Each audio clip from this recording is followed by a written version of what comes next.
Consistency, I think, is my Mhm. biggest issue. I have done all kinds of stuff in my lifetime to get weight off, including a bariatric procedure I was a test subject for it 6 years ago. I had Yeah. just fallen out of a very strict 12-step program that told you exactly what to eat and scold you if you didn't. And so intermittent fasting was easy after that. Hi, everybody. And today I am here with Keith Campbell from Las Vegas, Nevada, and he is here for a support session. So, Keith, tell me what is going on with you. What is your issue? My issue, consistency, I think, is my Mhm. biggest issue. I have done all kinds of stuff in my lifetime to get weight off, including a bariatric procedure I was a test subject for it. And anyway, my highest weight was 244. Okay. I'm at 212 right now. Um, when I contacted you the first time, I mentioned that I had been counting my calories, so I made sure I didn't overeat in my window, and also doing rebounder exercises with kettlebells, and no change, none. 4 weeks of it, none. Okay. So now I do want to just jump right on that real quick. So, a couple things come to mind. And by the way, what was your bariatric procedure? You said it was an experimental one. Is it still It experimental was or was that called. early? It was probably 10 years ago. Okay. It was called the pose, and what they do is run something down your throat. They intubate you, run something down your throat, pull your stomach from the inside, and staple it. And that way, there's no healing time really, and no scars. And they said it would help you keep 30 pounds of weight off, and it has. Okay. Okay. So I wanted to check in on that. And so you mentioned you were counting calories and you also added rebounding with kettlebells at the same time. So first of all, tell me when you were counting calories, what were you aiming for? 1,500. Okay, 1,500 calories. And how does that compare with how you were eating before you started counting the calories? Um, Definitely a deficit. Okay, so you had been eating more. Would Yes. you say you had been eating substantially more? And this I'm going Not somewhere with that this, I different. promise. For me, it's more about sweets than volume. Okay. So you had been eating substantially more calories, and then you cut back to 1,500, added the rebounder and the kettlebells at the same time. And for how long did you do that, 1,500 calories a day plus the rebounder and kettlebells? How long did you do that? About 5 weeks. Okay. And how were you assessing that it wasn't working? I know, diet mind. By the scale. Okay. and So and how my clothes fit. Okay. So were you weighing daily and then calculating a weekly average or using an app that showed your trend? I only weighed once a week because I tend to obsess over it. If it's down a Okay. pound, it's like, I'll just throw it away. Yeah. All right. Well, Keith, you are giving me all the answers that I want that are going to be helpful for walking you through this issue. And that is, have you read either Fast Feast Repeat or Delay Don't Deny by any chance? Both. Okay. So I have I'm a homework. fan. Well, I'm so glad. I have homework for you. I want you to go back to the weighing chapter of either of those books. And I really want you to study my weight charts from when I was losing weight. And I promise you, the thing that made me see what was happening was weighing daily with weekly averaging. And I get it. Now, does your scale, is it a smart scale? Does it sync with an app by any chance? It does, yeah. Okay. That's fabulous. So this is what I would do if I were you. I would cover the readout of your scale so you can't even see it. Okay. Can't see your readout at all. And then get on that scale one time per day, same time in the day, the first thing in the morning, get on that scale, weigh, don't look at it. Let your scale sync to the app, don't look at it.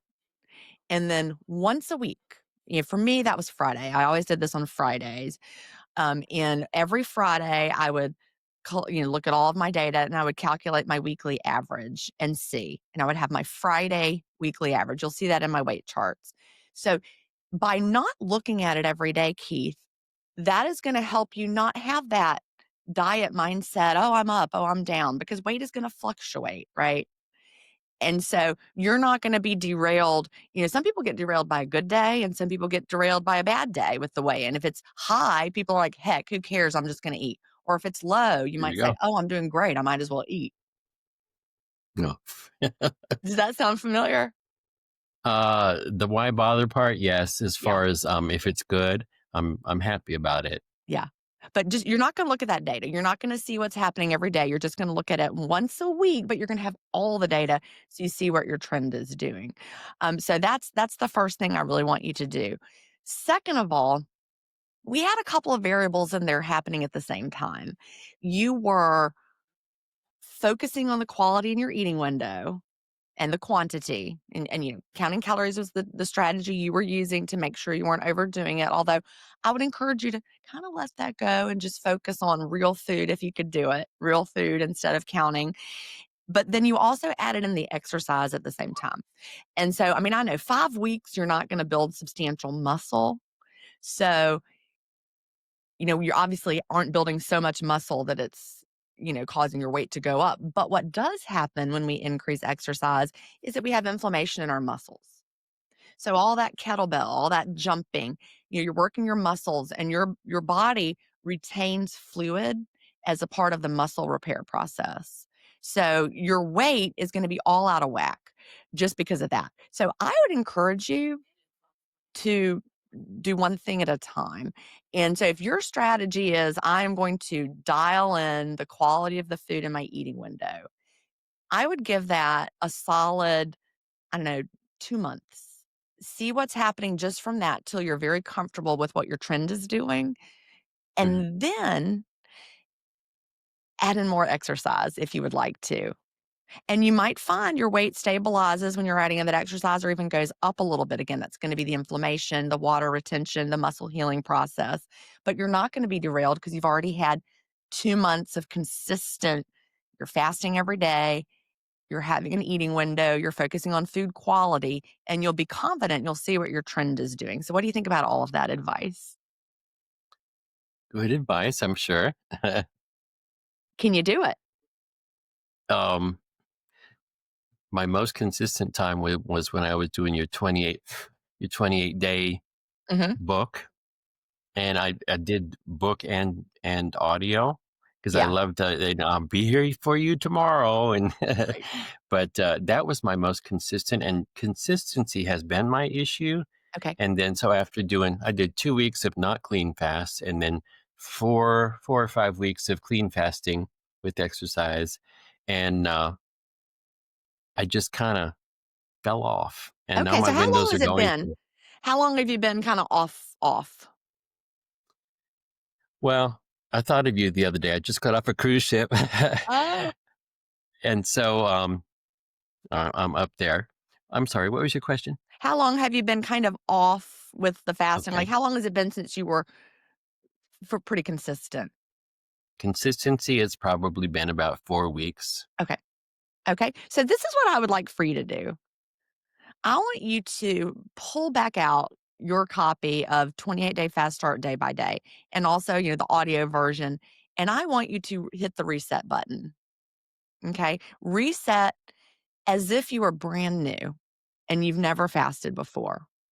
And your goal is for 28 days, you are going to stay off the scale for the first 428 or the first 4 weeks. That 28 days, you're going to stay off that scale. You're going to just nail the eating window. You're not going to also add in the exercise at the same time. You're just going to nail consistency. Number one, nail consistency. Then after those 4 weeks, then you're going to start the weighing, the daily weighing. I would still cover up that scale readout like I suggested. And then once a week, look at those numbers, see what your trend is doing. That'll take you for the next 4 weeks. So that'll be 8 weeks of consistency right there. Okay. And then you're going to nail that window. Now we're recording this, it's mid October.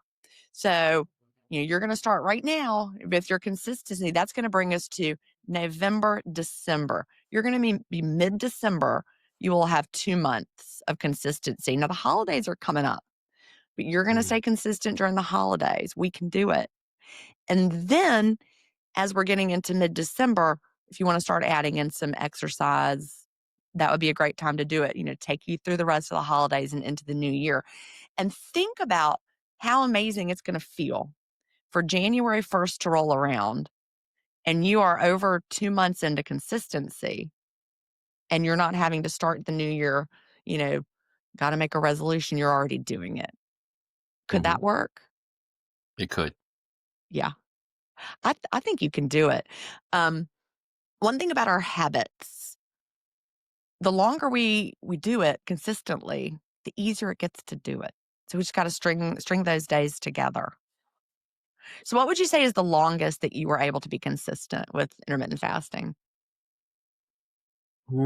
8 to 10 weeks. Okay. I first started 6 years ago. I had Yeah. just fallen out of a very strict 12-step program that told you exactly what to eat and scold you if you didn't. Ooh. And so intermittent fasting was easy after that for a while, but it was the holidays. And Mhm. I've gone back and I worked with a trainer 3 or 4 years ago, got down to 165, held it for 6 months, and it was back. So consistency is consistent. Yeah. Yeah. And I get it. And other than the scale not, giving you the rewards that you're looking for, what else derails your consistency? It sounds like maybe trips and holidays. Would that be it? Hmm. It's a Yeah. very social community here, so there's always somebody having a party, and then we do cruises often, and then the holidays. It's pumpkin season. I love that. Yeah. Yeah. So how can you get the joy of the celebrating and the trips, but in an eating window? And that's what I would really like you to think about. We can have a lot of celebration in that window. I'm thinking about Christmas and I open my window wide on Christmas Day, start eating earlier, but by the time I realize I'm overly full and I think, "Man, I've been eating all day," I look back and it's really only been like 8 hours. Like 8 hours feels like forever for me now, but that's not how it always has been. So, when you're struggling with consistency, that's where we have to dig in and find that daily discipline, even when the motivation wanes, even when you don't want to. Like, are you someone that like, someone will say, "Hey, let's get together for coffee in the morning or brunch," and then you find yourself opening earlier than you intended? Does that happen? Yes, Yeah. That can be a real challenge for a lot of us, but then later in the day, like, do you tell yourself you're gonna close early, but then you don't? yes. So, for me, I am not somebody who's gonna open early and close early, and I know that about myself. I am not gonna close early if I open early. So, instead, I just delay opening. Even when, my friend wants to go out to brunch, I try to get them to make it later, late as I can Hmm. push it, or I sit there and I have black coffee. And it's not always easy because food is delicious, right? It is. So share with me your why. When we circle back to our why, that can make a big difference. Um, 2 years ago, I had a heart attack on a cruise ship, Oh gosh. and yeah, it was interesting. We were down by Cuba. Nobody wanted to go there. So anyway, um, I did have surgery. I recovered from that. Things have not been the same as far as being able to drop weight since then. Um, I also am concerned as I get older about, Mhm. I don't know if fasting helps like nerve type issues, but cognitive, I want to make sure that, I keep a clear head for as long as I can. Yeah, those are very powerful reasons, and I don't know how much of Mark Mattson's work you've followed. His book, I'm looking for the title of it is The Intermittent Fasting Revolution. I had to look on my shelf over there. So Dr. Mark Mattson, The Intermittent Fasting Revolution, he wrote that maybe I don't know 2020 somewhere around in there. And because I remember he came on the Intermittent Fasting Stories podcast and talked to me about it, but he worked at Johns Hopkins and here's a neurological research. So that is his area of expertise. And so in his book, he talks about all of the research related to intermittent fasting and all of the health benefits related to it, but with an emphasis on the neurological benefits, since that was his field of research. And so it's interesting to note that he has been living the lifestyle himself since the 1980s. not for weight Wow. loss, but because he was so convinced of the health benefits of the lifestyle and what he's learned in his research. So that Mhm. might be the deep dive that helps you really see, okay, there are so many health benefits to this lifestyle, even if you just put the weight out of your mind. Like, let's imagine, and of course, I don't think this is true, but let's imagine that you never lost a pound with intermittent fasting. Would it still be worth doing for the health benefits? And I think the answer is yes. What?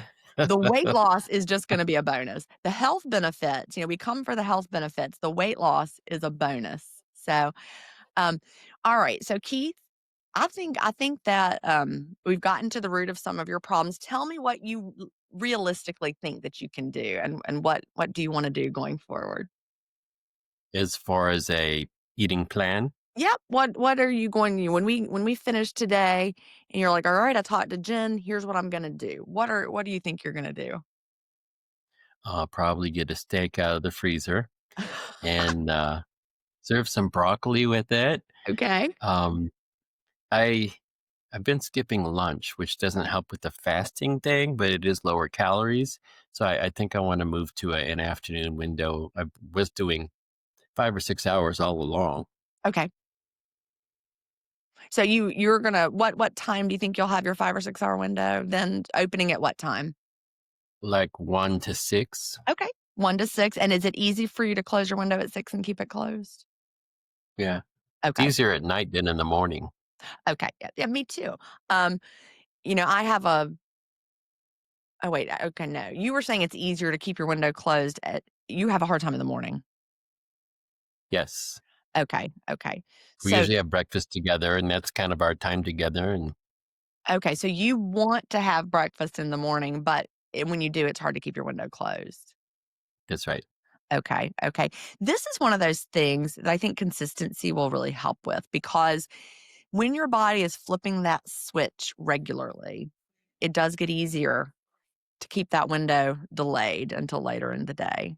So you have to decide what is the time of the day when you really most want to eat, but also when you're practically going to be able to do it, right? So, like, if you want to open early in the morning with breakfast, but you know you cannot ever keep your window closed, that isn't going to be the good long-term window for you. If Hmm. if it's hard to fast in the morning, but you know that practically that's going to help you keep to a window, then that's what's going to be better. So it's balancing. We want to tweak it till it's easy. I say that all the time, but we also need to tweak it till it works. So finding that window that practically works and also feels good. So 1 to 6 might be a good sweet spot because again, you can nudge a brunch up till 1 o'clock if you want to. And you can Mhm. kind of, bring down those evening social events and fit it into that 1 to 6. Well, Keith, are you feeling a little more optimistic? I am. Just, Okay.